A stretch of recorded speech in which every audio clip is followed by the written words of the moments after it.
Seems like most people are here because the room is full. This is ECE4760. Everything for the course is at this website, peopleECE.cornell.edu/land/courses/ECE4760. If you Google ECE4760, the top hit should be this course. If you leave off courses ECE4760, you get my website, where you can find out where my office is and my net ID is. But for your viewing pleasure, I put it up here anyway. I work out of 214 Phillips, and my net ID is BRL4.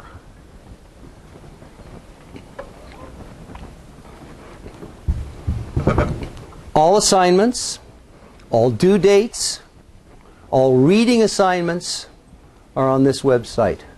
I do not intend to tell you weekly deadlines. You just go look it up and do it. There will be a homework due. Every lab is a 2-week lab. The first 4 labs are 2-week labs. And then we go into a 5-week final project. The first 4 labs will be 2 weeks. On the first week, there will be a homework due in the first 5 minutes of lab. After that, it's late. At the end of the second lab, of the 2 weeks, you will be expected to demo whatever the assignment was and show that it works. And then 1 week later, at the beginning of class, hand in a lab report describing it. So there will be a homework due at the beginning of the first lab of each two-week sequence, a demo due at the end of the second lab of the 2-week sequence, and then 1 week later, at the beginning of lab, the report describing what you did.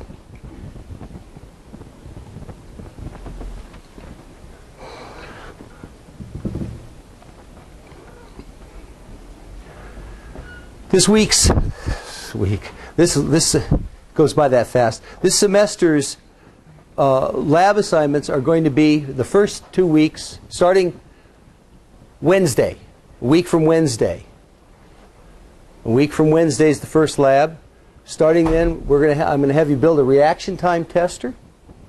So you'll push a button, it'll arm the system, you'll generate a random number, and between 1 and 2 seconds, randomly chosen after you press the button, a light will come on and a buzzer will flash, and you have to press the button as quickly as possible to stop the buzzer and the light. And then record the time on the liquid crystal display, and to make it slightly more game-like, store the best score in EEPROM so it's always there when you cycle the power and bring it back up. So it's kind of a prototype that uses timers. The whole course is about timers. Really, that's what it's about. It's about controlling time. Does that sound familiar from another class? From 3140? Okay, that's good. And about displays. And the room is set to 80 degrees, so if you don't mind, I'm going to turn it down a little bit here. The second lab will be to build a digital multimeter. So we'll have you build a device that will measure voltage, frequency, and resistance. Put it out to a liquid crystal display. Put the values out to a liquid crystal display. Have a keypad for setting maxima and minima and a few other things. And that exercise is how to hook up a keypad, A to D conversion, analog to digital conversion, and more about timers, how to use the timers to precision time intervals, which after all is what measuring frequency means. Third lab will be to build a synthesizer, actually a sequencer and a synthesizer. And I'm going to ask you to build a Markov process sequencer. So it will be a probabilistic sequencer, followed by an FM synthesizer. FM synthesizer is an analog or digital process that allows you to make reasonable sounding kind of musical kind of sound, things that sound like strings and drums, but without too much computation. And after all, with an 8-bit microcontroller, you have to do things efficiently. So I just brought the synthesizer program along so you could hear the weirdness.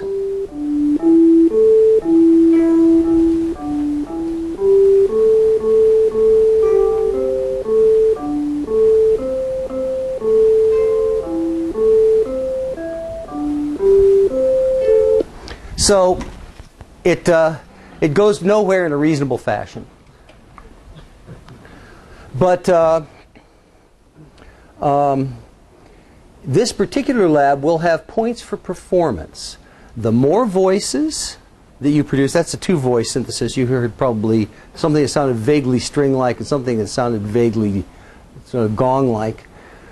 The more voices you produce, and the product of the number of voices and the sample rate will determine part of your grade. And so efficiency of coding will matter for this lab.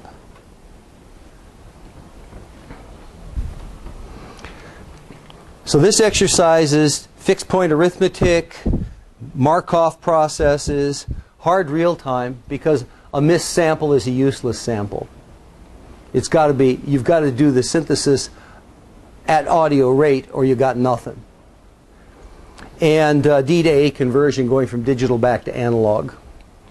Then the fourth lab project will be to build a motor controller that measures the speed of a fan motor by shining an infrared light on the fan blade and then watching the reflection, counting the pulses, and then building a PID controller, proportional integral differential controller, on the microcontroller to hold the speed of the fan constant.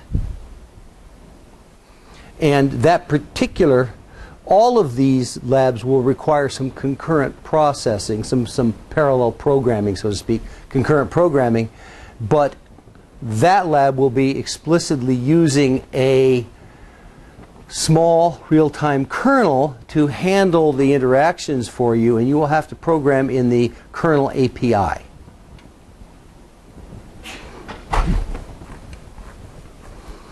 Then for the last 5 weeks, which is half the grade, you will design whatever you want. Build whatever you want. You're going to specify it, design it, build it. We are going to review your proposals, tell you whether we think they're too easy, too crazy hard, or about right. The craziest hard thing that I've ever seen built in this class that actually worked was a scanning tunneling microscope. Oh my God! He could write his name in gold atoms.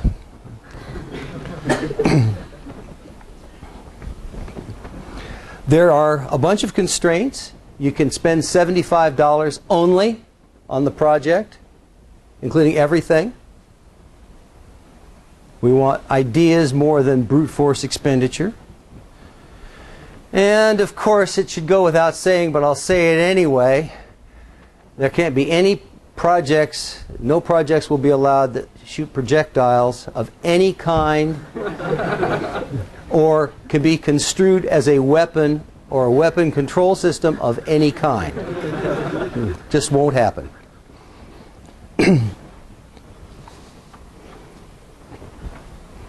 Any questions?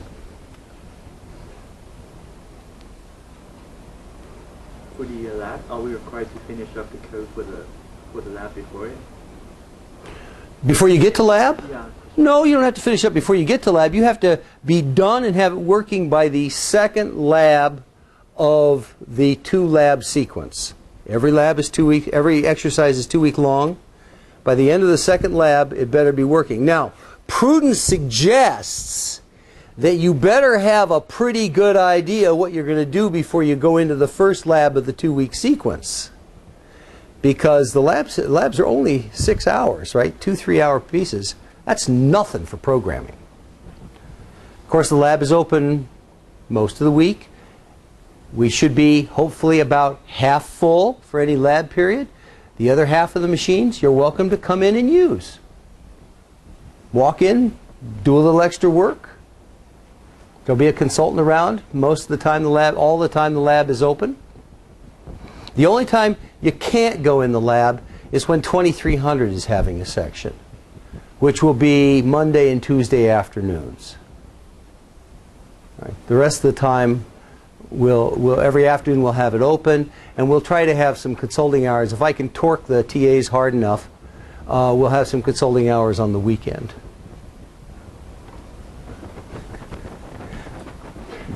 We'll know soon. Again, any questions? Stop me anytime during a lecture. I'm happy to answer questions. Experience shows the more engaged you are, the more you come out of this with. One way of engaging is to get you to talk.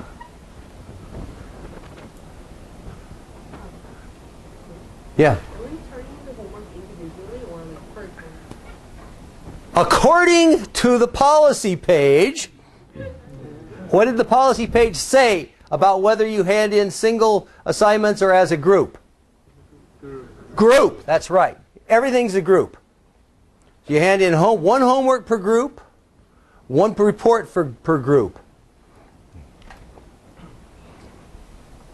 I have more to say about that in terms of policy, but yes, one per group. Clearly, group members should collaborate with each other. Right? Otherwise, otherwise you're going to end up with 2 sets of code. I want to use mine. No, please. And the reports are enough work that it's nice to share the work. Also, gives the TAs a little bit of extra time since they don't have to grade 1 report per person. Any other questions? For the final project, the microcontroller we are going to use, is that already like predetermined, or we can select our own like? You must use a Atmel AT architecture, AVR architecture. But the specific one is not. It is not specified. You can use a Mega 644 if you want lots of I/O pins. You can use a Tiny 13, which has 4 I/O lines, if you want to. The Tiny 13 comes in SOT 23. It's 3 millimeters by 3 millimeters. So if you want to build a project that rests on your glass frames, you could do that.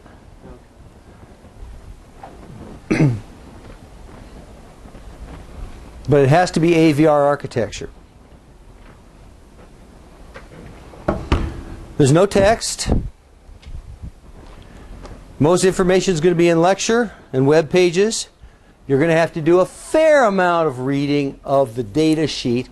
And one thing I would like you to learn in this class, which you probably haven't had too much exposure to, is how to read a data sheet for an integrated circuit. It's a problem because they're not meant for normal human beings. They're written usually by the people who built the chip, who know intimately how it works. And so they don't abstract it in a way that makes sense for a general population. And in a 15-page data sheet, there will be one sentence that is critical and key, and if you don't read it and underline it, you'll die. And so you just have to read, critically read. You read a data sheet like you read a physics textbook. You underline, you make question marks, you ask questions of yourself to go back and answer. It's an art form. And of course, for the final project, you may well find you have to go outside the class, go to the lab, go to the library. Oh, there's no library anymore. Well, the books are still on campus. They're just not in Carpenter Hall. Most likely, you'll go to the web and get some ideas what you want to do and how to approach it. I'm going to be in lab every Wednesday, Thursday, and Friday afternoon. I won't be there generally for the evening session because I don't have the stamina. But also, I like staying married. And so I won't be there for the evening session. Except for the first lab. Well, I will be in all of the lab sections just to make sure everybody, all the TAs and everybody's tuned into the same ideas. And of course, I'll be there. Every single final project has to be demoed to me. And the TAs, if they're available, but I have to see them all.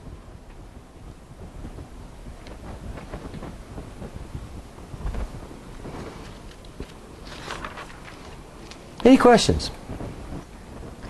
Okay, let's go over this policy. I assume you mostly got my email saying read the policy page, or there's going to be a quiz. 3 people misread it and said, "Oh my God!" But yeah, they didn't trust their peers, apparently.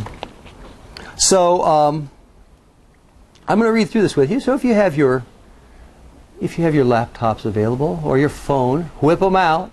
Let's read along here. And at the top of this page, which you may as well bookmark now because you're going to be using it a lot. At the top of this page, there's a link that says policy. And I'm going to paraphrase this a little bit. I'm not going to read every word. But the prereqs for the course really suggests that you should have some idea of C programming, some idea of electronic construction, and remember some of the math you took. A good reference book for C programming is Kernighan and Ritchie, C.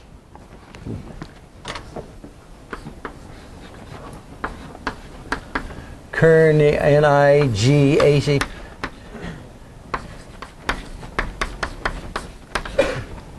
I think it's actually called ANSI C.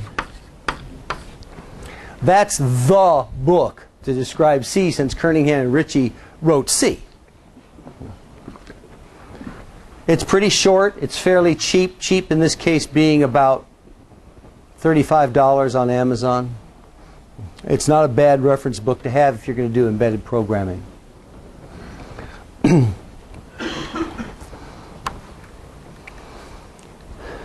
So the course description is going to be based on web pages, GCC documentation, which I have linked up in Lab 1, and Atmel microcontroller documentation, which is linked up everywhere, but mainly in the reading assignments.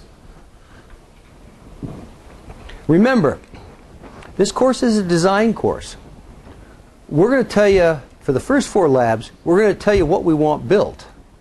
We're going to give you some clues about how to build stuff, but we're not going to tell you how to do it, because there is not one unique solution. You could do it any way that works. Robustly works, by the way. Not just works if you have reflexes of a certain speed. Oh, by the way, does anybody have a good feel for how fast humans are for the first lab? How fast? What's your reflex time? 300, about a quarter. I heard somebody say 250 milliseconds. I would say 250 to 300 milliseconds is probably a little on the slow side for going from a flashlight to a push button for your age group, but it's reasonable. The fastest students I've seen are right around 125 milliseconds or so. But if you want to see a crazy video, check out the video I linked up in Lab 1. It's of a world champion quick draw artist, right? So he stands there and when the light flashes, he pulls a 357 and fires on target and puts it back in his holster in 100 milliseconds. You can't even see his hand move. It's inhuman.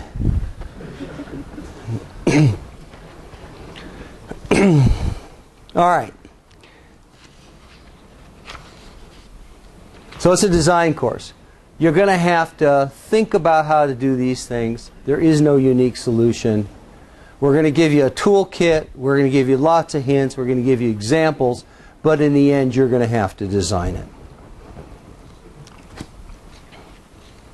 One condition I have is towards the end of the course, when we're not having lectures anymore, the only way I have to communicate with you as a group is by some electronic means, email, Facebook. Does anybody, how many people use Twitter? 8.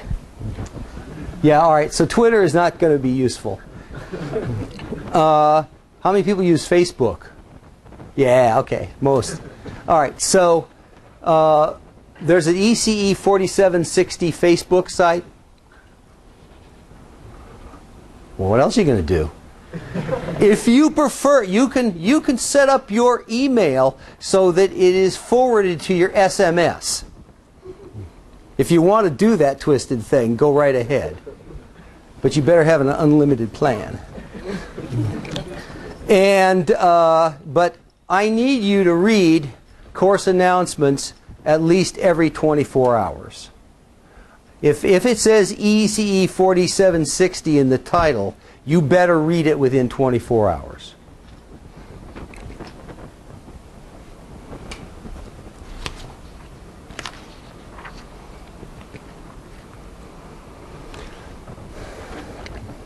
There's no tests in this class.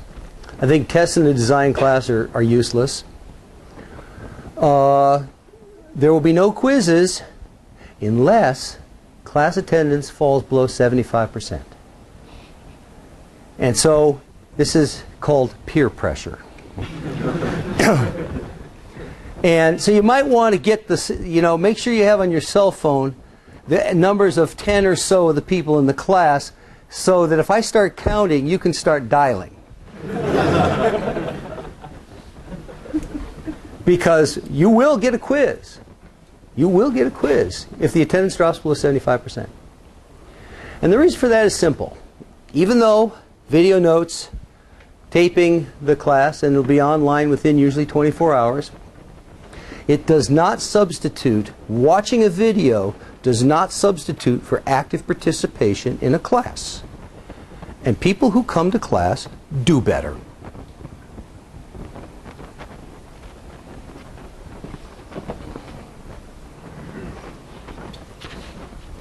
If there's a quiz, there will be no makeup, no excuses, no nothing.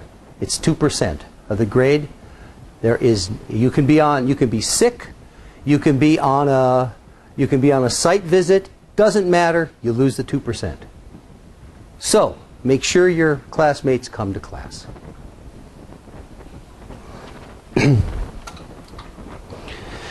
Assuming there's no quizzes, which I hope there is. Last year I had 1, 2 years before 0. I hope to have none. Assuming there's no quizzes, 50% of the class grade will be distributed among the 4 lab exercises at the first 8 weeks. So 12.5% per lab. Of that, each 25% of that grade will be preparedness, which includes homework. 25% will be, did the demo work correctly at the end of the lab, at the end of the second lab. And the other 50% will be the quality of the lab write-up. This means that, let's say you're prepared, but everything goes wrong and smoke comes out of your development board and you got nothing to demo, but you write a good report describing how it went wrong, you can still get 75%.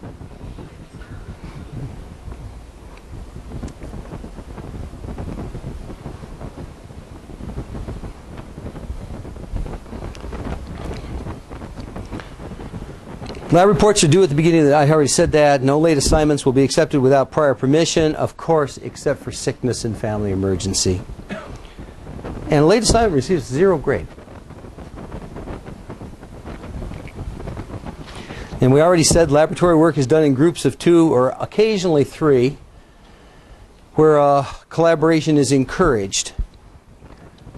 You can't exchange written work with any other group, but of course, if you're in lab and the group next to you asks for help, help them. Don't do the pre-med thing and say just help them, right? So verbal help in lab. You say the line's written backwards. You know, whatever it happens to be. As long as you're doing sort of verbal consultation in lab, that's encouraged.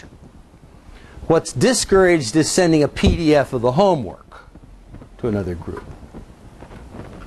So be reasonable. Final project is 50%. The way we grade these, because every project is completely different than every other project, the way we grade these has a great deal of subjectivity to it. But we rank order them. And then within the rank order, we guess what the top grade and the bottom grade should be, and then we try and distribute the grades in between. But the overall, it's going to be about 25% preparedness and work habits. Were you in there a lot? Were you in there a little? Did you show up only the last 2 weeks? Which I really don't recommend.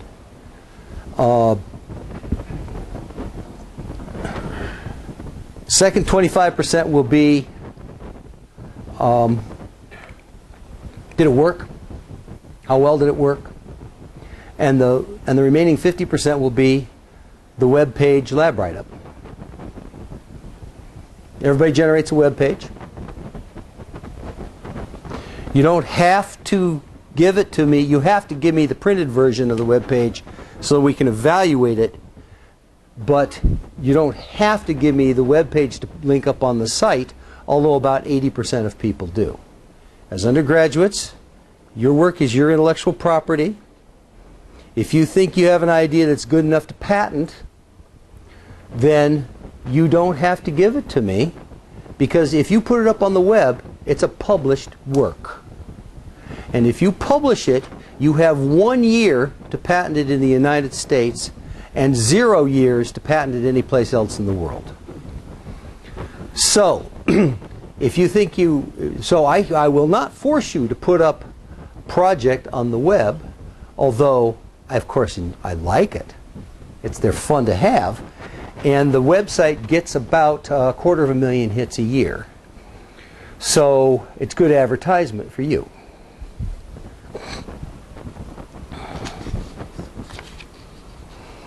Even if you, yes? Is there any requirement for this website, or is it really up to us? It's up to you. You can custom craft HTML using VI if you want, or you know, some other Unix editor, or you can use what I would do if I were you, is I'd download a 30-day free trial of Dreamweaver, which is a WYSIWYG HTML generator, and it takes care of link consistency. And if you change the name of a file, it renames the links that point to the file and does all this kind of nice file management for you. 30-day free. Think about it. The ugliest code, the most unmaintainable code, the code I can do nothing with except delete if it doesn't work, comes from Microsoft products. What front page and Word, if you do a save as HTML, you'll get a web page. It is unmaintainable. Has anybody ever looked at the HTML that comes out of front page? Oh my God. It is horrible. Don't do it. For your sanity and mine. Also, Microsoft products have a tendency to change the upper lower case of file names because Microsoft products don't care about case. But Unix servers do. And all of my files are served off of Unix servers, and so your pictures won't show and your code won't be linked, and I can't fix it because I can't find the damn links in the mess of code. Even if you finish the lab on the first lab of a 2-week sequence, you are expected to be in lab in the second week. You skip no labs. If you're not going to be in a lab, check out with your TA before the lab for makeup time.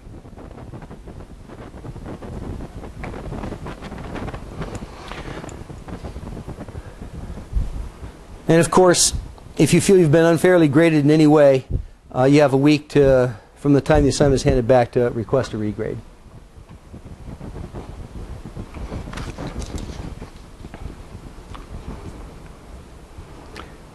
A little bit of boilerplate. Each student in the course is expected to abide by the Cornell University Code of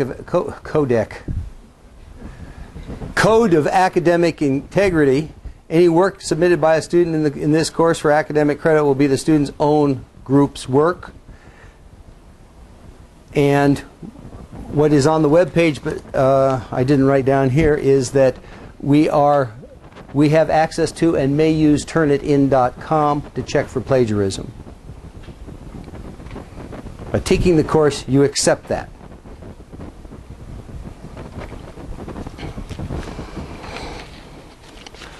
Then follows an outline of a lab report, which doesn't make sense for me to read.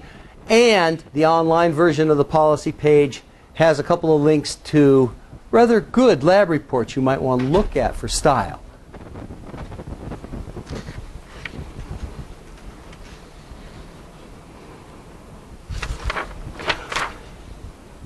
And of course, if you're having any troubles during the semester, if you have any sort of conflict situations or personal problems that you think need attention, I'll do my best to refer you to the correct place at Cornell to deal with them.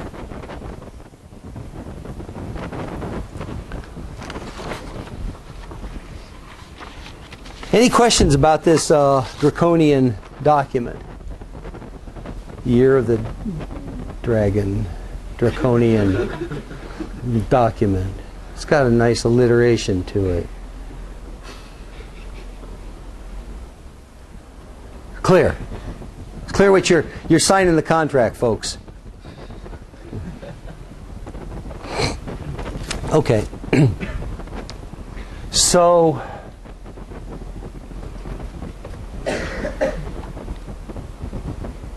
from your response on social media, I'm going to broadcast most stuff as email and as Facebook announcements. If you specifically want SMS feed, email me and we'll figure out how to do that. Courses, yes. What? Yeah, sorry. Yeah. So when you, for example, when you post announcements on Facebook, will you also at the same time send out like email? I will generally do both. Do both. Yeah, I'll generally double cover. Yeah. So labs, the class is lab oriented. All meaningful learning happens in the lab, not in lecture. And so the lectures are going to be directly related to labs. They're going to be directly related to what you have to do in lab. And so another good reason to come to class. What's the old saying? 6 hours in the lab will save you 50 minutes in lecture.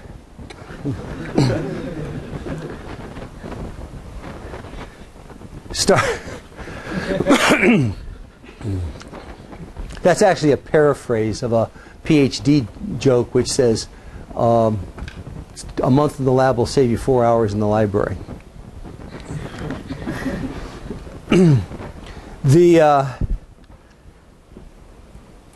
Start homework 1 and lab 1 today. They're gonna be new. Homework 1 is going to be due next week. Start today. Start looking at it. Give this stuff a chance. Don't do this stuff. If you do the homework the night before it's due, first thing is you don't have a chance to ask questions about it. It's due tomorrow. If you start it now, you can ask questions in the next lecture. Start it now.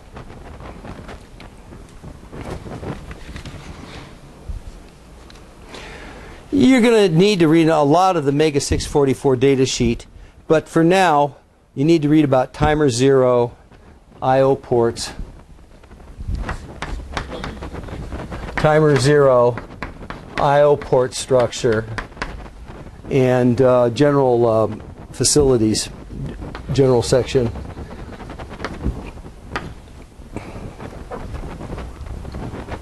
How many of you have taken the new version of 3140?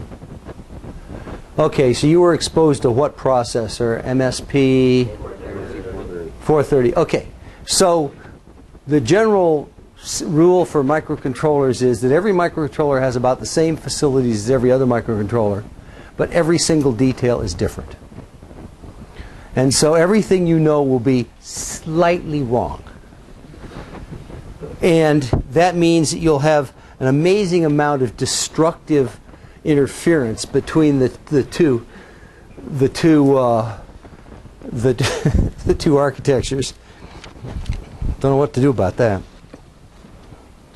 You might also start thinking about final projects. It's never too soon. Anybody got any ideas yet? Final projects? I know you do. Yeah? Like an autonomous ionic wind device. What? Wait a minute. Autonomous what? Wind? Ionic. So you're going to blow ions off the back and propulse that way? Yep. Do you think you get enough thrust to carry a microcontroller that way? Probably not. So what I'm going to do is I'm going to use a wire to attach to it. We'll see. Oh, to loft it, to act as... Oh, okay, cool. Weird. Anything else? So I got one idea, all right. So you take the synthesizer, right, which goes nowhere.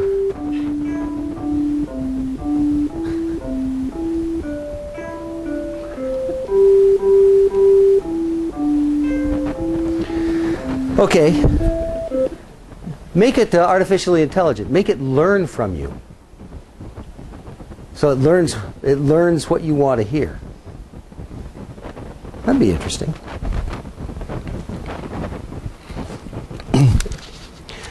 So Lab 1 has kind of a template. I'm going to give you a kind of an outline of how you might organize Lab 1 in terms of layout and how you generate concurrent tasks and so on. And after that, there will be no template for the lab. We will give you test driver programs for each of the I/O peripherals. So I'll give you a driver program that will test the keypad and the LCD. But they will not in any sense be a template for the lab, and if you merely cut and paste them together, you'll have nothing. So you're going to have to generate, after Lab 1, you're going to have to generate a scheme for solving the problem.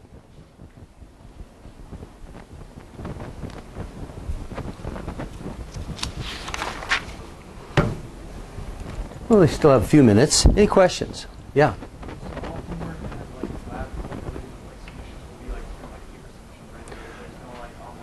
It's like physical paper.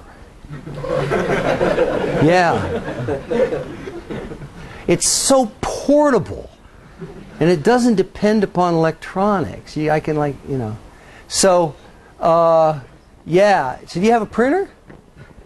Okay. A lot of students don't have printers anymore.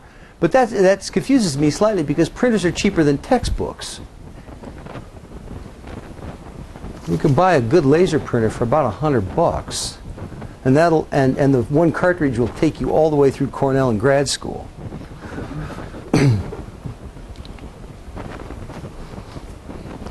I gave up on inkjet printers. They always jam. So I just don't buy them anymore. Only laser printers.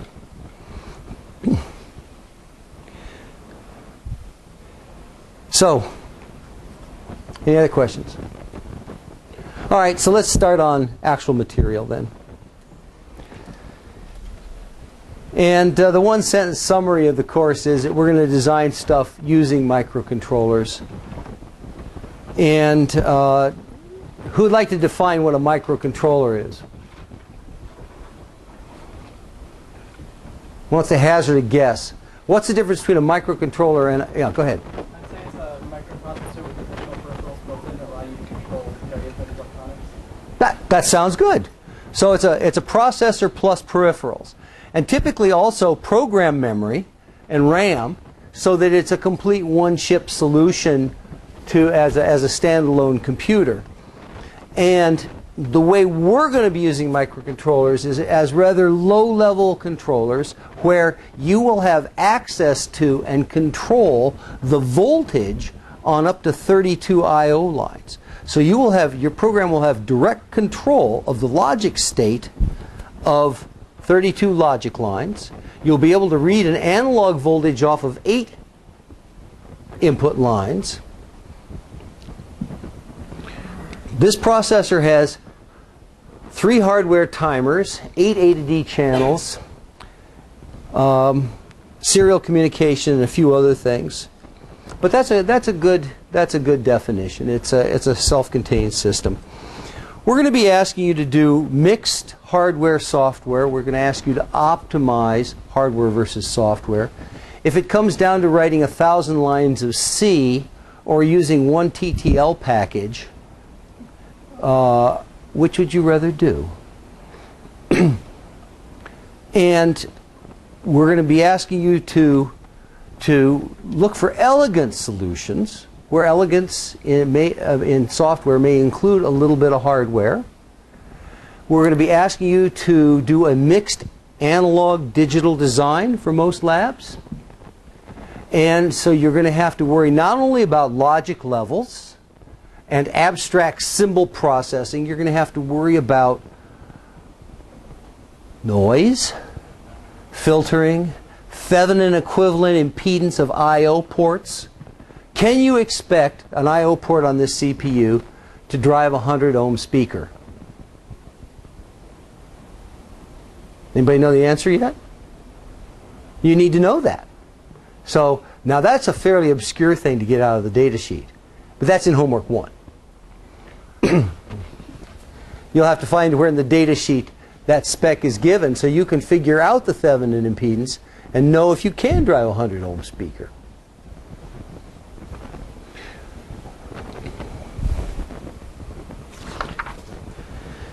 And since you're going to be building stuff, we expect you to break some stuff. You know, you can't. The quality of your engineering education is determined by how much stuff you get to blow up. But if you do the same thing over and over again, it's going to cost you. Now, the way to, as you probably know, the way to hook up a push button to this microcontroller might be something like this, where this might be a 10K resistor or so. This is a normally open push button, and B.0 is port B, bit 0. And you push the button and the voltage drops to 0. I have seen people build this.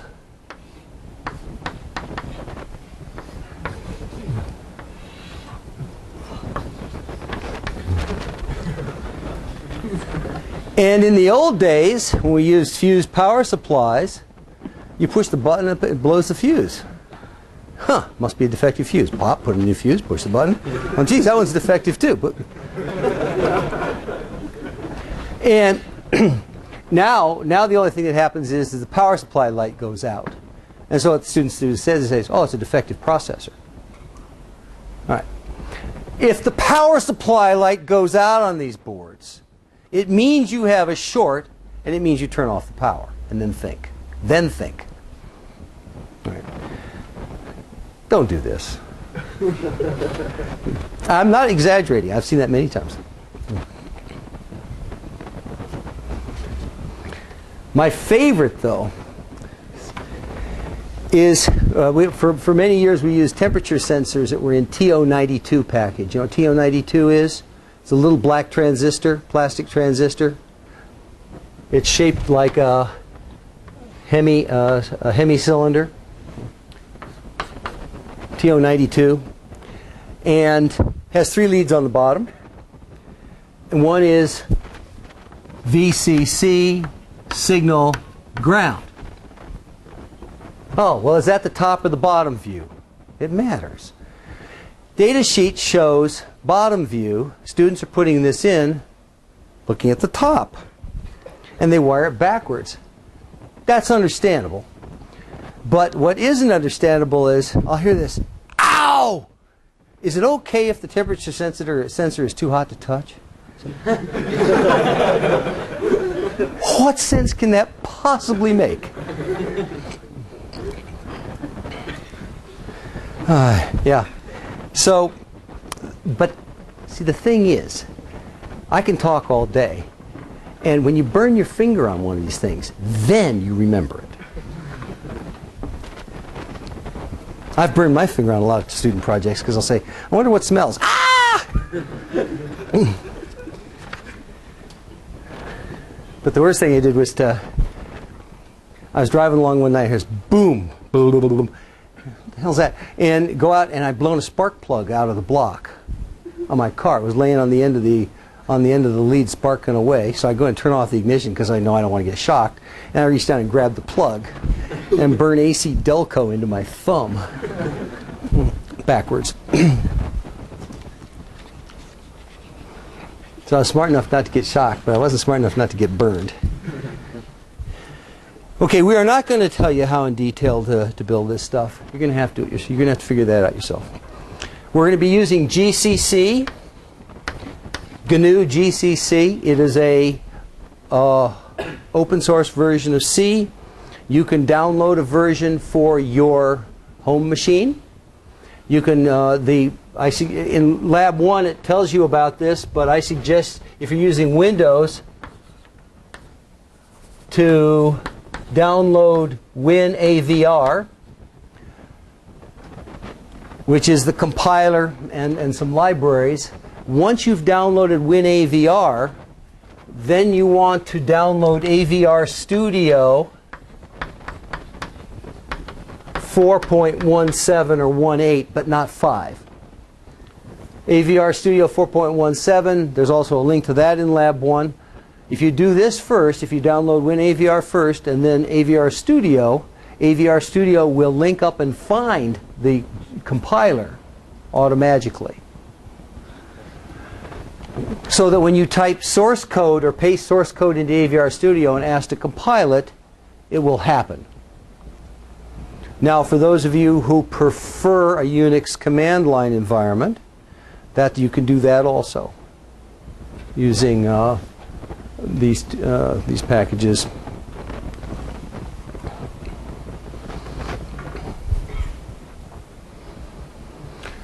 The algorithms we're going to use are mostly simple state machines. Most of the labs will come down to building a state machine. And the complexity occurs in a couple of different ways. One is that all the programming is going to be real time. And so you will have millisecond deadlines everywhere that you have to meet. And so your code has to be simple and compact, and you have to think through the worst case timing. Secondly, there's always, in every program you write in this class, there's going to be at least one interrupt running.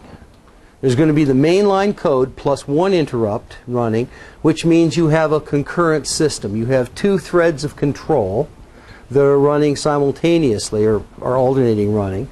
And you have to worry seriously about concurrent issues, particularly data integrity of multi-byte objects. But most of the complexity of the course comes in understanding the control system for the peripherals and how that control system interacts with external circuitry. Everything you do in this lab is going to have a software component and an external hardware component which have to link up through the I/O structure. So that's where the interesting part of this class occurs.